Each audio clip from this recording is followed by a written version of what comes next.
तक ऐसी कोई अनाउंसमेंट नहीं आई कि ये हमारे बच्चे हैं, ये हमारे खानदान है, इनको हर तरह से टेक केयर हम करेंगे। अभी से 1 मिनट बाद आ जाए तो मैं उसकी कसम नहीं दे सकता। सब्र करें, ये दरवाजा है जी, आप देख लें कितना को बड़ा ट्यूशन सेंटर था वो।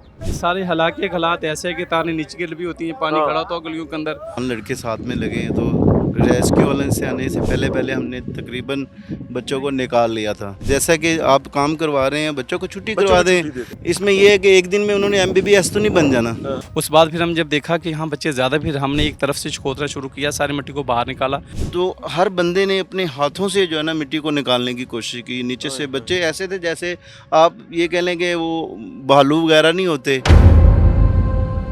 तो बच्चे जो है ना वो वहाँ से लेके यहाँ तक 20-22 बच्चे या 26 बच्चे जितने भी थे वो यहीं पर बैठे हुए थे। कब तक हर सानहे हर हादसे पर सियासत की जाती रहेगी?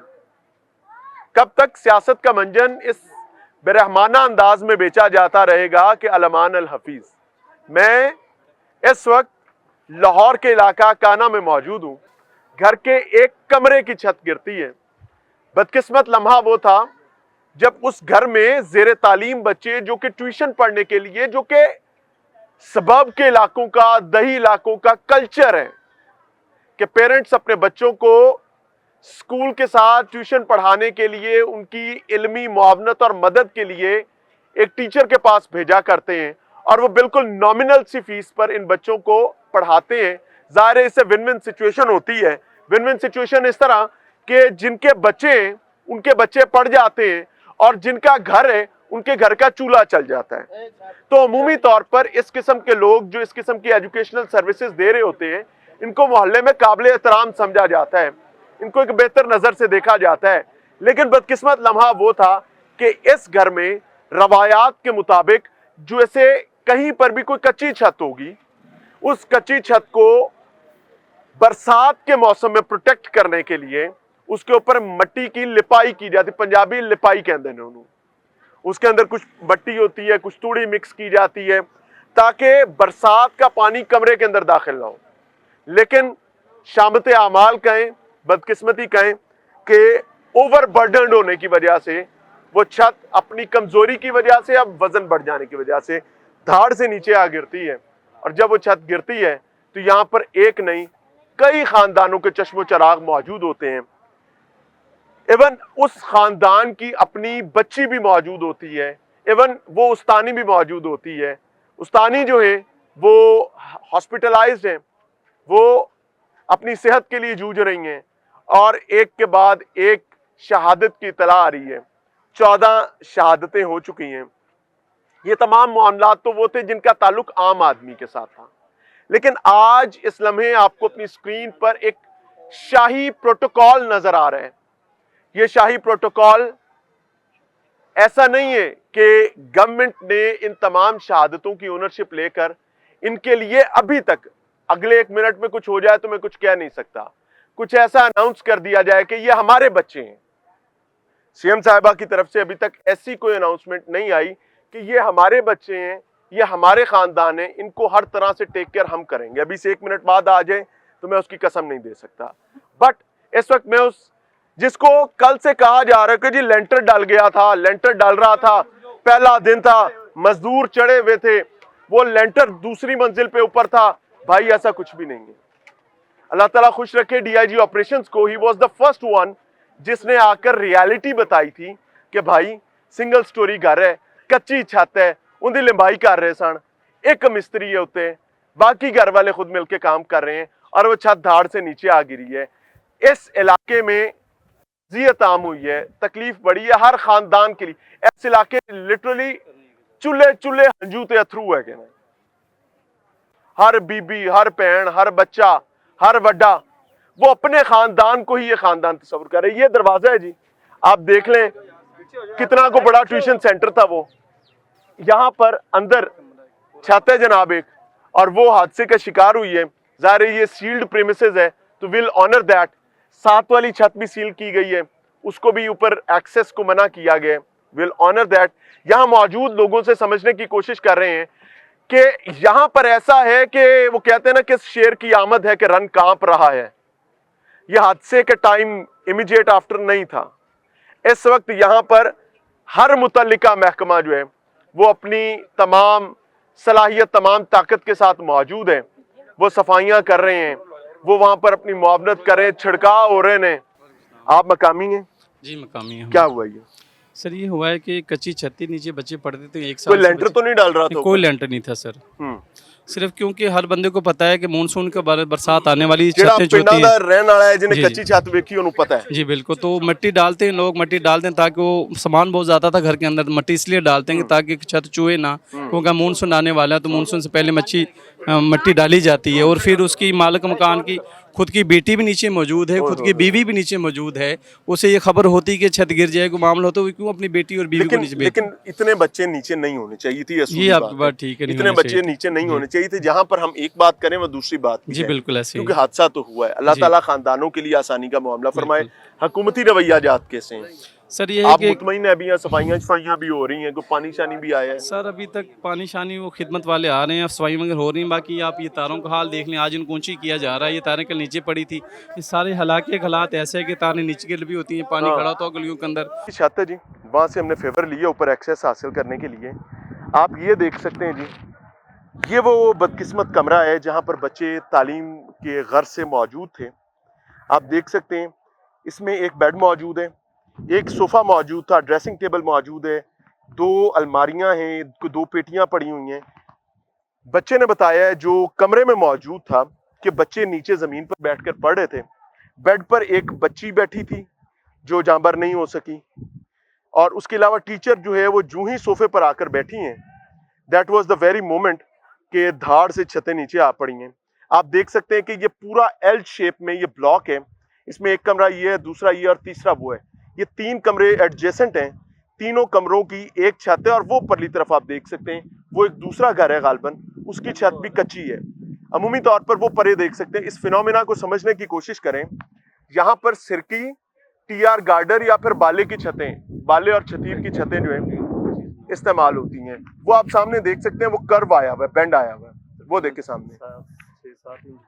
ये ठीक ठाक बेंड है। ये बांसों पर छत खड़ी हुई है, बांस है टीआर गार्डर के तौर पर, और अंदर सिरकी लगाई हुई है, और ये उस पर छत खड़ी हुई है। बाले इस्तेमाल हुए में, एक गार्डर भी है इसमें। सो इस किस्म का लोग अपनी गुजारे के मुताबिक अपनी जिंदगी गुजार रहे होते हैं, किसी तरीके से अपना सर छुपाने की कोशिश कर रहे होते हैं। और ये वर्स्ट हैपनिंग हुई है कि टाइल लगाई जा रही थी। अस्सलाम वालेकुम भाई। वालेकुम सलाम। आप खुद रेस्क्यू किया आप लोगों ने? जी सर। क्या हुआ अहले था? मोहल्ला वाले सब साथ में थे, जिसमें आपका तो ये घर है ना पीछे? मेरा ये वाला घर हाँ। है, जिसमें हाफिज शबीर साहब थे, असगर भाई थे, और 1-2 और भाई हैं, मुबशर साहब हैं, हाँ। ये साथ मुर्गी की दुकान है उनकी। हम ये अहले मोहल्ला के और भी जवान लड़के साथ में लगे हैं। तो रेस्क्यू वाले से आने से पहले हमने तकरीबन बच्चों को निकाल लिया था। कोई 2 से 3 बच्चे रह गए थे जब रेस्क्यू वाले आए, मगर वो इतना ज़्यादा लेट नहीं आए। कुछ लोगों ने ऐसे इशू बनाए थे वो कि टाइम पर पहुंचने की उन्होंने कोशिश हाँ की। जी। ज़ाहिर है आबादी नहीं, कंडेंस है, तो ऐसा लोगों ने है- अपनी मदद आपके ऐसा है कि देखें, लाजिम बात है, मेरा तो घर साथ में, मैं तो चला गया, ऐसे निकला, इधर चला गया, और बाकी मोहल्ले के लोग आ गए।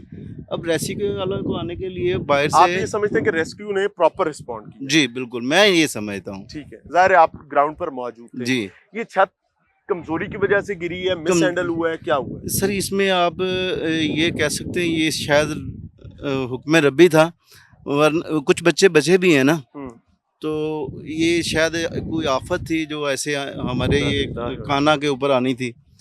तो बाकी ये है कि इसमें मिसिंग भी हुई है। जैसा कि आप काम करवा रहे हैं, बच्चों को छुट्टी करवा दें। हाँ, ये बात ये है कि आप इतना रश ना रखें। इसमें ये है कि एक दिन में उन्होंने MBBS तो नहीं बन जाना, छुट्टी दे देते एक दिन के लिए। तो यहाँ अगर आपका इतना मसला आपको नज़र आ रहा है छत का, तो उसको कुछ थोड़ा सा स्टेबल करना चाहिए। नहीं हो सकता तो बच्चों को किसी और जगह पे जो अच्छा, हमेशा बरसात के मौसम से पहले नेशनल डिजास्टर मैनेजमेंट अथॉरिटी भी इस पर बाकायदा एक कैंपेन जारी करती है, जिसमें लोगों को आगाह करने की कोशिश की जाती है कि प्री मॉनसून आपने अपनी कमज़ोर छतों का ख्याल कैसे करना है, किस तरीके से चीज़ों को प्रोटेक्ट करने की कोशिश करनी है। But unfortunately this family failed and they faced the consequences. अस्सलाम वालेकुम भाई साहब। भाई साहब, आप मौके पर मौजूद थे? जी मैं मौके पर मौजूद था। ये जिन ख़ानदानों ने अजियत बर्दाश्त की है, ज़ाहिर है उनका नेमल बदल तो नहीं हो जी सकता। बिल्कुल नहीं। हुकूमती मामलात को कैसे देख रहे हैं, क्योंकि अभी भी मुझे एक गालिबन एक फौज जफर मौज आते नजर आई है, वो एक तूफानी दौरा किया है, टेंट के नीचे बैठे हैं और उसके बाद वापस निकल गए हैं। जी कल पहले रेस्क्यू वाली कुछ ही अफराद पहले आ चुके थे टाइम पर, बाकी ज़्यादा बाइक बड़ी पे आए थे, बाइक पे आए स्टार्ट थे वाली, यानी वो जी अच्छी बात है, वो पहुंच गए। जी जी, बाकी ज़्यादा जो नफरी है वो बाद में पहुंची है। पहले पहले काफ़ी बच्चों को हम निकाल चुके थे और उनके आने के बाद वो 2-3 बंदे हमारे साथ वो मिले। हमने पहले हाथों से मिट्टी को खोदा है, उस बाद फिर हमने को 3-4 हमें कईयाँ वगैरह मिल गई, उनसे हमने बच्चों को बड़ी एहतियात से जना ताकि इसी के सर में ना लग जाए। हाथों से ज्यादा हाथों से जैसे हमें कुछ सर में कोई चोट पता ना लग चल गया जाए। था कि पता इतना चल बच्चा गया नीचे इतना है। बच्चे, जी जी, हमें अंदाजा था कि यहाँ पर 20 से 22 बच्चे अंदर हैं। हमने साइडों से खोद जगह जगह शुरू किया खोदना। उस बाद फिर हम जब देखा कि यहाँ बच्चे ज़्यादा, फिर हमने एक तरफ से खोदना शुरू किया, सारी मिट्टी को बाहर निकाला, बेड को तोड़ के बेड को बाहर निकाला। बेड के नीचे कोई बच्चा नहीं था, फिर जो मिट्टी थी को कमरा बहुत छोटा था तो मिट्टी हमने फिर बेड की सारी बेड के नीचे फेंकी। उस बाद हम देखा कि कुछ बच्चे जो पहले पहले पहले निकल चुके होश में थे, हमने पानी पिलाया, मुँह से उनको ऑक्सीजन दिया, उनकी सांस बहाल हो जाए। उनको फौरी तौर पर हमने उनको जो है ना 3-4 बच्चे मौके पे जो है ना वो अपना स्टेबल हो गए थे, अल्हम्दुलिल्लाह, मगर जो मिट्टी के नीचे से निकले ना, दम घुट गया। उनका दम घुटने की वजह से जो है ना कुछ सांस आ रहे थे, मगर जब रेस्क्यू वालों ने कितना उनको टाइम लग गया तकरीबन ये बच्चों को, तकरीबन आखिरी ये बच्चे को निकालने को? तो सारे घंटा डेढ़ लग प्रोसीजर गया। में तकरीबन एक पौने घंटा तो लग आप गया है। इमेजिन करें कि मट्टी के नीचे, मनो मट्टी के नीचे, ऊपर से छत गिरी है, चोटें लगी हुई हैं, सरवाइव करना ये अल्लाह ही करा सकता है। अल्लाह ताला पनाह अता फरमाए। को सोचे ना तो ये नामुमकिन था करना, मगर ये कैसे हुआ ये इनको पता, ये साथ में थे। तो हर बंदे ने अपने हाथों से जो है ना मिट्टी को निकालने की कोशिश की। नीचे से बच्चे ऐसे थे जैसे आप ये कह लें कि वो भालू वगैरह नहीं होते। पहले मैंने ये कंफर्म किया भी, ये देखो बेड पे कोई बच्चा तो नहीं, घर वालों के बच्चे कितने हैं, उनका बेड पे कोई बच्चा नहीं। फिर बेड को हमने छोड़ा, फिर हमने साइड पे देखा, साइड पे अलमारी है, कोई पेटी वगैरह, उधर हमने जो बीच की जो जगह होती है ना नीचे जो बेड के साथ सेंटर वाली, वहाँ से फिर हमने खोदना शुरू किया। अगर कैमरा वाले भाई आए तो मैं आपको बताता हूँ कहाँ पर बच्चे थे। ये देखिए वहाँ से लेके ना वो बेलचे से लेके ये एरिया जो है ना ड्रेसिंग तक का, यहाँ पर बच्चे सारे बैठे हुए थे। अच्छा, हाँ जी, वो नीचे सारे L shape में। एल शेप में, ठीक है, क्योंकि यहाँ पर तो उनके जगह ही नहीं थी। यहाँ बेड लगा हुआ था, वहाँ पर फ्रिज थी और कुछ और चीज़ें पड़ी हुई थी। तो बच्चे जो है ना वो वहाँ से लेके यहाँ तक 20-22 बच्चे या 26 बच्चे जितने भी थे वो यहीं पर बैठे हुए थे। अच्छा, मैं आपको एक चीज़ बताऊँ नाज़रीन, एक चीज़ ध्यान में रखें कि एक तो हादसा हुआ, वो एक अज़ियत है, उससे बड़ी अज़ियत अब दूसरी है आगे जिन खानदानों के बच्चे चले गए। उसके साथ साथ इस खानदान के लिए एक अज़ियत ये आ गई कि एक बच्चा गलबन इनका अपना भी चला गया, एक बेटी, और जो टीचर साहिबा थी जो घर में वो भी जो है ना मुआवनत का काफी काम सीरियस करती हालत में थी, वो हॉस्पिटल पड़ी हुई हैं, संगीन हालत में है। और इस खानदान को जो कानूनी लिटिगेशन का सामना है वो एक अलग से अजियत है। सो रिक्वेस्ट मैं कर रहा हूँ कि अगर आप अपने घर में कोई कमर्शियल एक्टिविटी करने जा रहे हैं तो हाथ जोड़कर कह रहा हूँ, बराए करम उसको महफूज बना लें, उस कमर्शियल एक्टिविटी को इतना महफूज ज़रूर बना लें कि कोई सानेहा कोई हादसा ना हो जाए। ज़ाहिर है किसी को भी अंदाज़ा नहीं होता और इस ख़ानदान को भी अंदाज़ा नहीं था। एक चीज़ और बड़ी थी कि जो है ना आजकल महंगाई का दौर है, लोग मुश्किल से रोटी पूरी करते हैं, फिर ये सर छोटे छत पूरी मोटे, करना तो वैसे ही हाँ जी, फड़का ला देता है। ये छोटी मोटी ट्यूशन बच्चे पढ़ाने पे लोग पता क्यों करते हैं कि इतना बड़ा अफोर्ड नहीं कर सकते। हाँ। अच्छी एकेडमी या अच्छे स्कूल में भेजते हैं तो वहाँ पर 2,000 3-3 हज़ार पे ये 2-2 फीस 5-5 मांगते हैं। 100 वाले ये बच्चे 200 से 500 वाले बच्चे हैं। माशाल्लाह, आप समझते हैं, आप बहुत सीनियर हैं हमसे इस आप मामले भाई हैं में, हमारे, अल्लाह रहे। ठीक है। और ये इसी चीज़ को लेके उन्होंने इधर बच्चों को दाखिला करवाया हुआ था। इन मुतासरीन को प्रोटेक्ट करना अब आपकी जिम्मेदारी, because you are the state. Allah ताला आपके लिए भी आसानी करे और इनके लिए भी।